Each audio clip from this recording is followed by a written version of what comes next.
Sometimes, every now and then, a thought appears and it says, "What are you doing here? Why do you sit here?" And then the thought goes, obviously. I don't address the thought. I don't answer to the thought. You see, I just watch it and it goes. But sometimes it, it often feels like it wants to come in and really investigate what is going on. Why would you sit here and do this voluntary speaking about random things? Now, the fact is, I don't know. I don't think about it. It happens to happen. Life is very at ease and free flowing when you allow it to be. When you don't look for things, want things, try and improve things. When you don't think about what I want, ego, I don't want to go to work today. I don't want to do this today. I find myself at work. I find myself helping people. I find myself having some spare time. And sometimes the spare time is valuable. Painting, drawing. Sometimes I'm here. But anyway, enough. I don't know why. Life is leading every single one of us to some sort of point. You see? Point. Life is leading every one of us to some sort of point. What is this word point? What does it mean, point? It's very easy now, when you're empty, to enjoy words. Sometimes analyze words. Sometimes ignore words. Sometimes select words. You have a space to do this.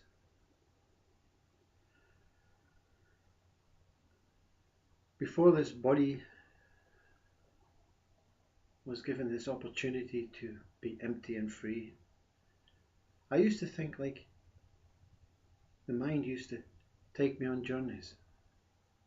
Take itself on journeys, you see, because it's mind that's speaking. It's mind that is the vessel of speaking. The mind is not speaking, you see. But I used to think like this mind. I used to believe I was this mind. That everyone was conspiring against me. That this whole world was out to be different from me, ego me, the person.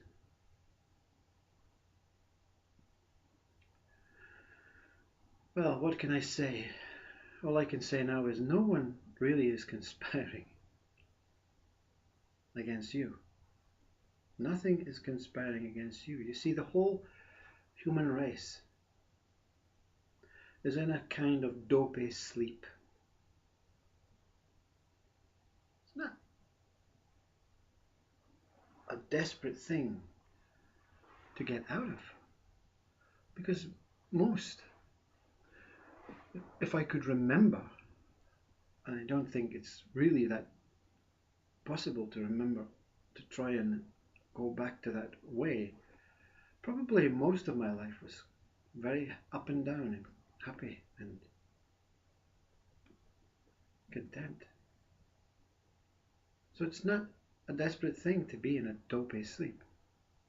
But that is what is happening right now. The human race is in this type of dwam, as we call it in Scotland. A dwam means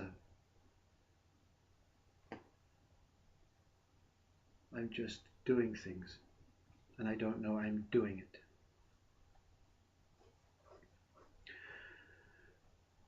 And what is this dopey sleep? It's like we are trying to live each other's lives. you see, rather than our own life because of our conditioned past. We're on this earth to help others, you see.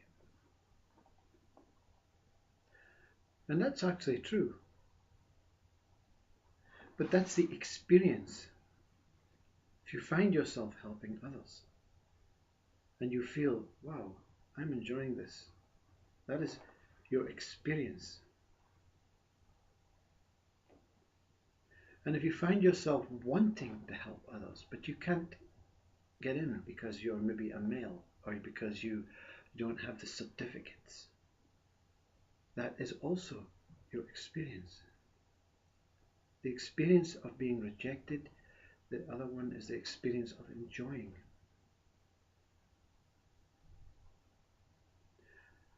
For a time. And these experiences will change if you allow them to.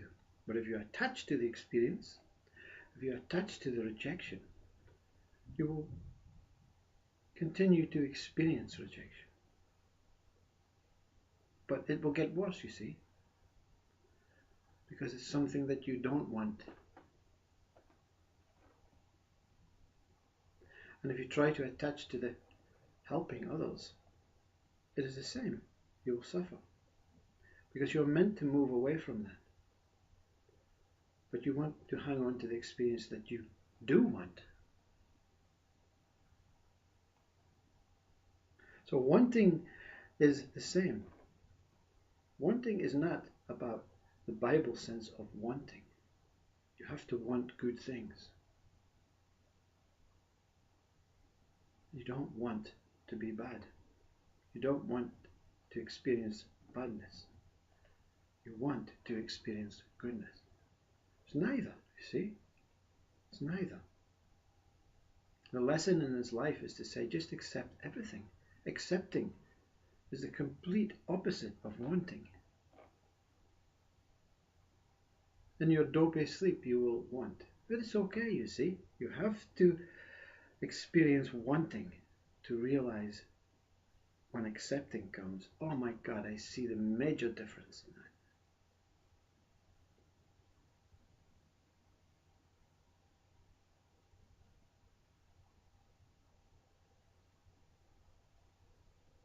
This conditioned way of remaining in this dopey sleep is to say, right, you know what? I have to do, because everyone else does it, I have to work 9 to 5. And I have to find a job that gets me lots of money and help others at the same time. And when you're meant to help others and you're on your 9 to 5 job making lots of money and you can't get to help others, you suffer. I should be helping others. I shouldn't be working in this 9 to 5 job making lots of money. I should be helping others. And when you're helping others and everyone is out enjoying life and you've no money because you don't work in the 9 to 5 job, you feel, oh my God, but I'm helping others. But you should be celebrating, you see. Life is not about being a monk all your life. Life is about experiencing everything that comes and to learn from the experiences, but not learn to say, I like this one and I don't like that one. To accept every experience as a learning.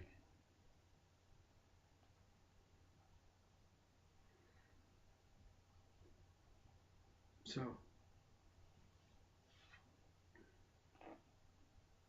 for those who want to awaken, because it sounds like this is very laid back, but there are those who are desperate to get out of this dopey sleep. And this one is the same one as Jesus, Buddha, Ramana, Papaji, Shiva. This one is the same one, you see.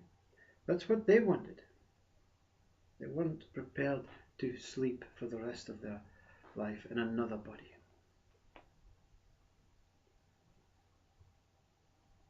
So you are aiming to be some free liberated soul when you want to come out of this sleep.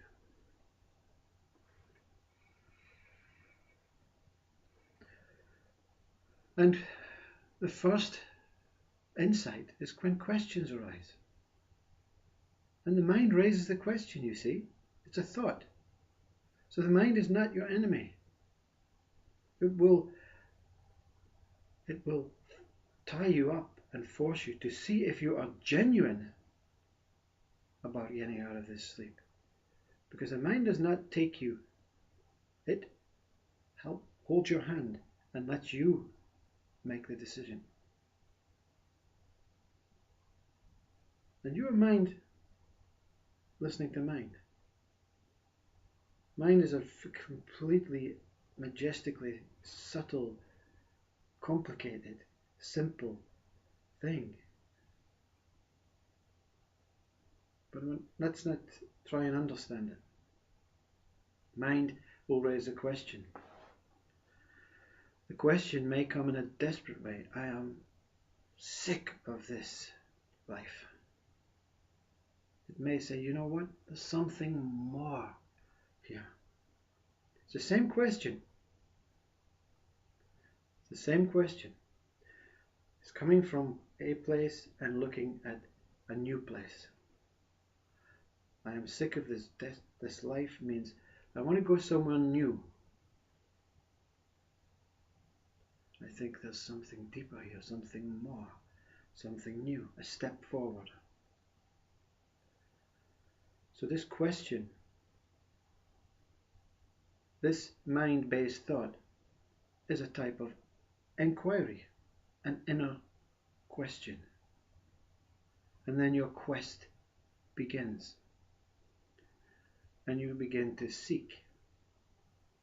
You begin to try new things. Read books. Do mantras. Try yoga, Reiki. And all this is building up for you, wakening up from this dopey sleep.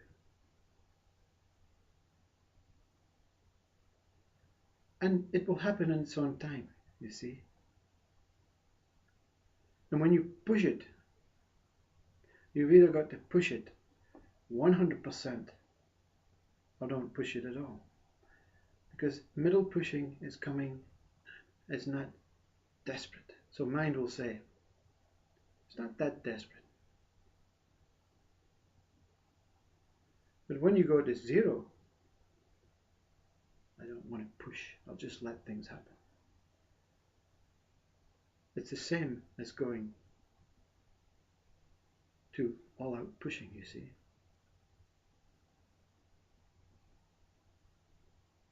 Mind wants to know a definite answer. It doesn't want to know a fluctuating answer. Zero is a definite answer. 1000% is a definite answer. 25% today, 30% tomorrow, 2%, it's fluctuating. It's saying, yeah, let him play. Let him play. I'll play with him or her. Let's play.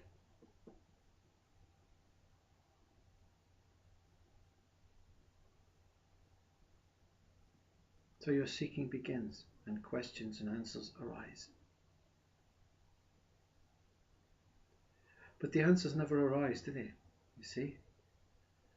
You're always looking for something to tell you. It's not your fault. You've always relied on mind giving you the answer. Whether it's from a book, another source, a guru, a religious quote. An experience is the answer. The experience is the answer. You will not find it from another mind. But the mind you keep returning to this mind. Show me, show me, show me. I want to see it, I want to see it. I have a question. Why don't you answer me? Why does something not answer me? Well, it's very simple. The answers come before the questions, you see. Past cannot be past until it has first been future. Yes? This hand moving is in the present state. Before it was moving, I was thinking about moving it with future. Okay, let's do it. I'm going to move my hands in 5 seconds.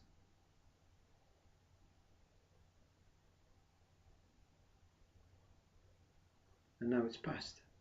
You see? Future came first. Past is second.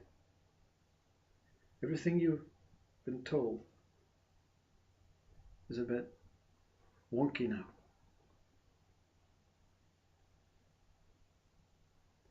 So the answers to all questions are here. But the answers we assume come second. The answers are here, you see? So you have to find now the question that relates to the answer. Everything was here. Everything was answered before you came into this body. Everything was answered. All your answers were being answered as you were being born. All the things that you wanted to see and experience were already here. All the answers are here. Whether in this external world or whether in this internal world. All the answers are there. You are the creator of this whole world. I'm not saying God did not create the whole ethos, the whole essence, the whole purpose behind it. You created this world. Your answers are here. You know the answers. You have to find the question, you see. What is the question?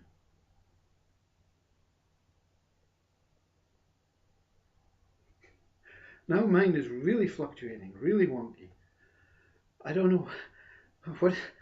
How do you start looking? You see? But if you know all the answers,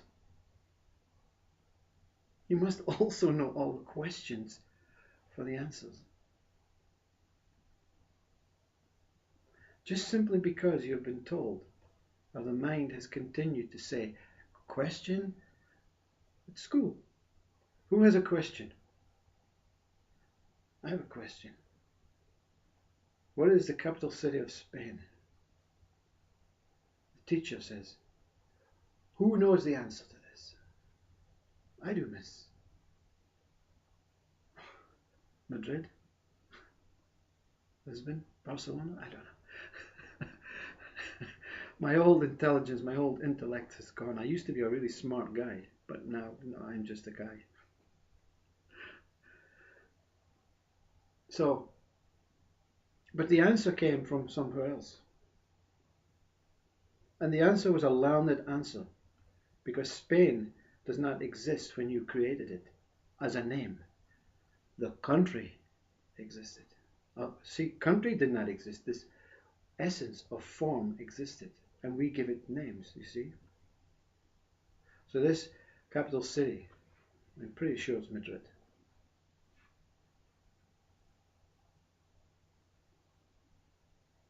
Is a secondary answer. It's not a really true answer. So now we're confused, you see. We've asked a question and we got a new answer about something that is not relevant. It's not relevant to know what the capital city of Spain is unless you're doing geography at school. It's not relevant to know unless you're traveling where this city is. But in your inquiry, we've now been conditioned into thinking we must ask a question, and the answer must come now from a secondary source. A secondary answer from a secondary source.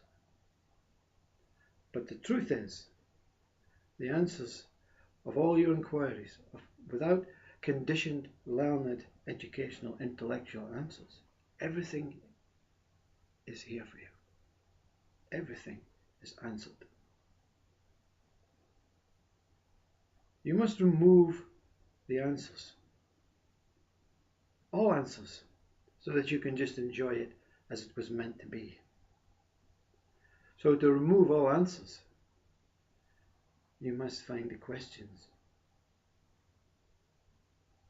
And when you find the question, what will come intuitively, instinctively inside you, it will raise.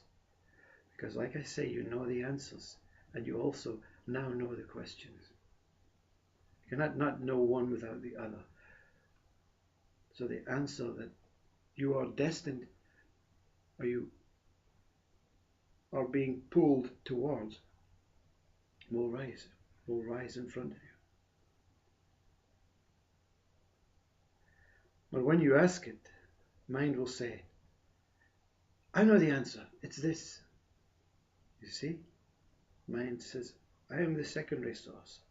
I'm going to answer it. And you will accept it because of your conditioned way of thinking, the mind's conditioned way of keeping you under control. And then you say, oh, I got the answer. I know. This guy says, any answer that comes is not the answer. You see, we have all the answers. The question comes. Look at the question, you see. What is the question? Look at the question and ask the question without expecting an answer. But the question, where it came from, back to its source, right? The questions, everything rises from here. Everything rises from here. Your mind, everything is down here. It's not there. That's your brain. That's your head. That's the thing that takes the information into this hub, this source, this point, this umbilical, beautiful home. This is your home. You have to go through this beautiful heart to leave your home. And when you come home, you have to come through your beautiful heart again to be home. So when the question comes, simply sit and ask the question here. Direct it here. Don't stop until the question dissolves. And if it's the greatest question, if it's the question that holds all answers, it's over. You're free. No answers can come. No mind can be present when you're inquiring within. Let mind come with fake answers and say, thank you. I'm going to stick with the question. Thank you very much. Wait till the mind goes to think again. What answer can I give him this next time? And it will do anything, everything, and it's possible to stop you asking this question. Because mind is exempt. It has been fired, sacked, shown the red card. Only for a period of time, don't worry. So it doesn't want you to find the answer. In the midst of inquiry, it'll say, have a cup of tea. The phone will ring. It will do everything. Everything. Knocks on the doors. Ding, ding, ding, ding, ding, ring, ding, ding, ding, ding, ding. The bell. Cars pass. No, thank you, mind. Another good one. Thank you very much. Again, it sounds like it's very laid back. It may be desperate. I want to know this answer. But don't want to know the answer. You see? Because already you're thinking, I want to know the answer. The question is to find an answer. No, the question is to dissolve the question. It is to remove the question. Remove the question. All questions will dissolve if it's the right question, and all answers will go also. And you're free. And new questions can come. New names can come to things. New ways of seeing. New ways of smelling, touching. New ways of being. A paradise awaits you.